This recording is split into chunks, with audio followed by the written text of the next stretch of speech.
बुल्ढाना जिले के 1524 सरकारी कार्यालयों पर कुल 1,67 करोड़ रुपए के बिजली बिल बकाया है। वित्तीय वर्ष के अंत तक महावितरण ने MSEDCL ने बकाया बिजली बिलों की वसूली के लिए अभियान शुरू कर दिए हैं। निर्देश दिए गए कि यदि निर्धारित समय के भीतर बिजली बिलों का भुगतान नहीं किया गया तो संबंधित कार्यालय की बिजली आपूर्ति काट दी जाएगी। जिले में कुल 5 लाख उपभोक्ता है जिन पर वर्तमान में 118 करोड़ रुपए का बकाया है।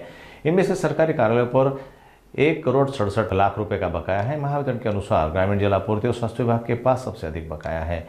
अधीक्षक अभियंता सुरेंद्र खटके ने अपील की है कि सभी उपभोक्ता विशेषकर सरकारी विभाग बकाया बिजली बिलों का तुरंत भुगतान करके सहयोग करें।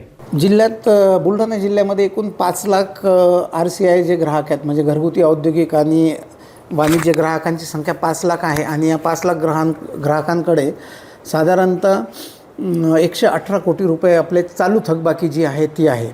आणि जे त्यामध्ये जे पब्लिक सर्व्हिसेस आहेत म्हणजे गव्हर्नमेंट ऑफिस आहेत, गव्हर्नमेंट ऑफिसकडे आपले 1524 कंझ्युमर्स आहेत, त्यांच्याकडे 1,67 कोटी रुपये थकबाकी आहे।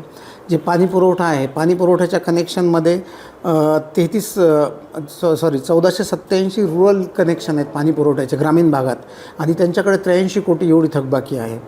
जे शहरी पाणी पुरवठा आहे ते 33 कनेक्शन आहे आणि 33 कनेक्शनमध्ये 881 लाख रुपये थकबाकी आहे। अशी एकूण जिल्ह्याची 381 कोटी रुपये थकबाकी आहे।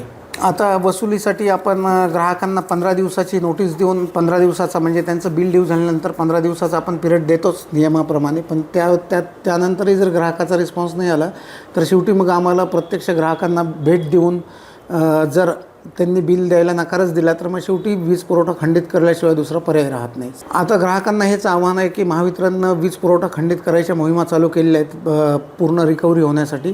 त्यामुळे प्रत्येक ग्राहकाने त्याच्याकडे जी असलेली थकबाकी आहे ती वेळेत भरावी व महावितरणला सहकार्य करावं।